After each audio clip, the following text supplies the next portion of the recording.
সেটা তো জিজ্ঞেস করবো না, কিন্তু দোকান খুলুনি আজকে? দোকান খোলা, আমাদের দোকান কোনো বন্ধ হয় না। একজন ব্যক্তির উপর কোনো দোকান ডিপেন্ড করে না। আমরা 8 জন আছি, একজন যদি এখানে থাকে 7 জন ওখানে আছে। আচ্ছা আচ্ছা আচ্ছা, ঠিক আছে দাদা, তাহলে তুমি টিফিন করো। ডিজোরুন। আচ্ছা, দাদার দোকানে প্রচুর সেল, ডিজোরুনের কাপায় আমি ঢালবো তেল।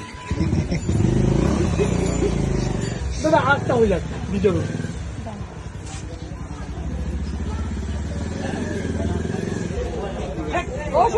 হ্যাঁ বল। ছেঁড়া পরোটা খাচ্ছ নাকি? আমার দোকানে গোটা পরোটা, এখানে পেটাই পরোটা। ছেঁড়া পরোটা কেন বলছি? এটা কি শিল্পাঞ্জির বাচ্চার পরোটা নাকি? তাই তো মনে হচ্ছে। না, শিল্পাঞ্জির বাচ্চার পরোটা বলে ওটা হচ্ছে ছেঁড়া পরোটা। আর দাদার দোকানে পেটাই পরোটা, অরিজিনাল পেটাই পরোটা, যেটা দক্ষিণ চব্বিশ পরগনায় বিখ্যাত। ঠিক আছে, সারাদিন যাকে গালমন্দ করছো সেই পরোটাই খাচ্ছ। ওটা পরোটা বলিস তুই? সারাদিন এক গাদা পরোটা সাজিয়ে রেখে কোনো দোকানে কাস্টমার নেই? এটা জয়নগরের ফেমাস পরোটা খাচ্ছি আমি। ঠিক আছে, শিল্পাঞ্জির নাম আমার সামনে নিবি না, সারাদিন আমার খারাপ যাবে। ফোন নেবে।